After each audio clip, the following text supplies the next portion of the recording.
What's up? You heard me. I actually didn't. LGBTQ. Yep, what about it? Yeah, you just said there was nothing about transgender. Yeah, so how about this? I give you the mic, and we hear what you have to say. And then I'm going to answer you, and you'll hear what I have to say, what everybody else here has to say. Does that sound like a good deal? I don't need a mic. Yes. I can speak louder. Well, stand up. Tell me your name and state your question. My name's Alexis Case, and I grew up here Okay? in this town. LGBTQ is a serious situation in this world today. There are children that get bullied because they are gay, they're lesbian, they're transgender. I don't need that. Okay. You're welcome to have it if you want. I don't need it. You get to ask your question, but after that, you're going to hear me give my answer. So I'll let you finish. What is your stance on LGBTQ? Good. Thank you for your question. I'm going to answer it. I'm going to go into a level of depth that I don't usually go into on a campaign trail, but I'm going to do it because you asked the question. You deserve an answer. LGBTQIA, there's so many letters, they've just added a plus at the end. That's where we are now. What's going on? So the same movement, because if we're going to call that one thing, let's play it fair. The same movement that said that the sex of the person you're attracted to is hardwired on the day you're born. That was the premise of the gay rights movement, for it to count as a civil right. That movement is now saying that your own biological sex is totally fluid over the course of your life. Hypocrites. You can't believe both those things. Well, I think I'm going to get to a deeper state. That's where I was about a year or two ago, but I think there's something deeper going on, and I'll tell you what it is. So the same movement, and by the way, let's think about the women's rights movement in this country, which said there's many ways to be a woman. You can have long hair, short hair, you can wear a skirt, you can wear jeans. Now says that, oh, if actually you want to behave a certain way, that means you're a man. So I think that the hypocrisies go all the way down. And I'll tell you what's going on. You can't believe both of those things at the same time if you're operating according to principles of sheer logic. But you can if you're adopting a faith, a cult-like belief system. So this is controversial for me to say, but I'm going to tell you what I think. I believe that transgenderism specifically is a mental health disorder. I believe it's a mental health condition. Okay. Nobody cares what they think. Well, no. We're going to finish this. This is good. We have to have open conversation in this country. But I don't think the Not compassionate thing to do. mental health disorder. Well- It's how they fucking feel. Well, let me. If I'm going to give you a chance to respond if you'd like, but No, I we can't have an just open did. debate in this country if we're not I able to just state did. our views. That's how they feel. That's how they feel. And you know what? I'll tell you a story, and you deserve to hear this. I met two young women in this race about 6 months ago. Their names were Chloe and Katie, two young women. They're in their 20s now. Both of them had their breasts cut off. One of them had her uterus removed. Okay. They're in their 20s. They regret that decision. One of them wants to have kids. She'll never have kids. The other one will never breastfeed her children. They'll never be the same because they had that done to them when they were teenagers. So no, when a young person shows up and says, my gender doesn't match my biological sex, they're asking for help. But you just said 20.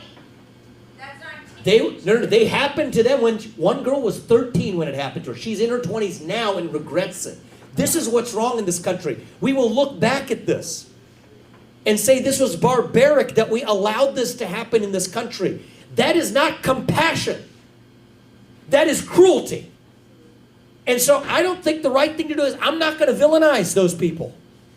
You don't villainize people who are going through suffering, but you have to be willing to say when a kid shows up and says my gender doesn't match my biological sex, you have to be able to say, what else is going wrong at home? What else might be going wrong at school? Get to the bottom of what's going on. Help that person with compassion, with dignity. So my view is this, if you're an adult, you're free to live your life however you want as long as you're not hurting somebody else.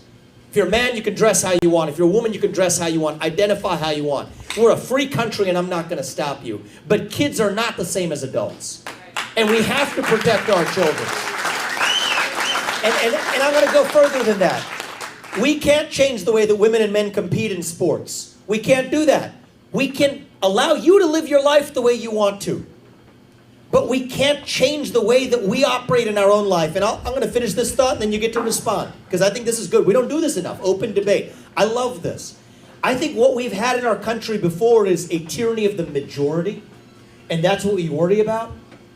But right now we don't have a tyranny of the majority. What we have in this country right now is a tyranny of the minority. That's what we have right now. A tyranny of the fringe minority that tells you to shut up, sit down, and do as you're told. No, we have to stand for what is true.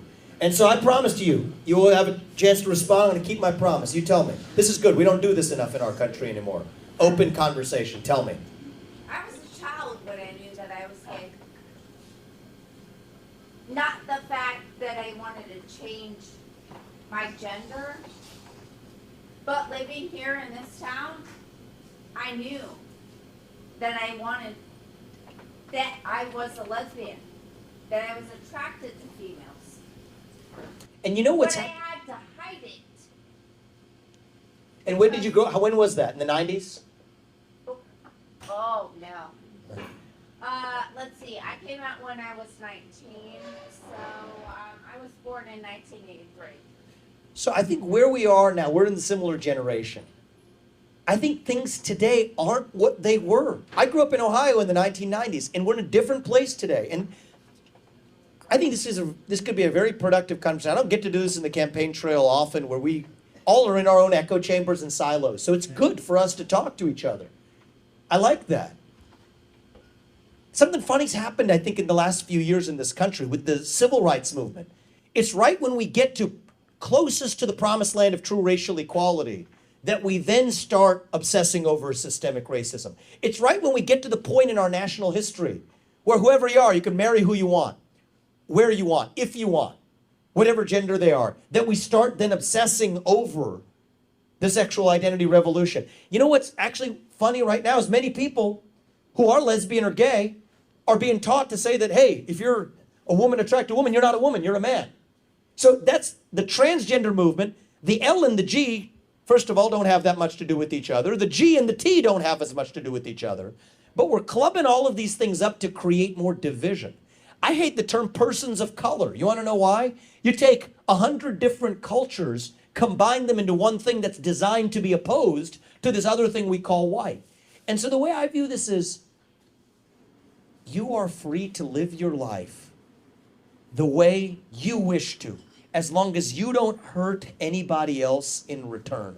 And I'm free to do the same thing too. But that doesn't mean we change the way men and women compete in sports. That doesn't mean we change the way men and women, I don't think that just because you identify as a man doesn't mean that you're entitled to a trophy. Do you agree with me on that? That's different. You agree with me on that? I get you. I get you. You agree with me on that? All right. I get you. That's different. Because men shouldn't be swimming with women in women's sports competitions. Thank you. I appreciate that. That's different. That's what I'm talking about, right? 100%, that's And so that's what I'm saying is it's not all the same thing, right? And so we got to respect people and treat them with dignity. Every one of us is different. But all I'll say is kids aren't the same as adults, and if we can agree on that, then I think we at least made some progress tonight and we'll have a step forward. So thank you. I appreciate that. And I respect her for asking that. That takes courage to stand up and be the only. You know what? I'll tell you this. When you're the only person in a room, and I'll come to you next, when you're the only person in a room who believes what you do, I will always tell you, stand up and say it. That's how we're going to get this country back, is actually all of us starting to speak openly again. And that's how we're going to get this country back. And I love your shirt. She's got an American flag, so you get the next question.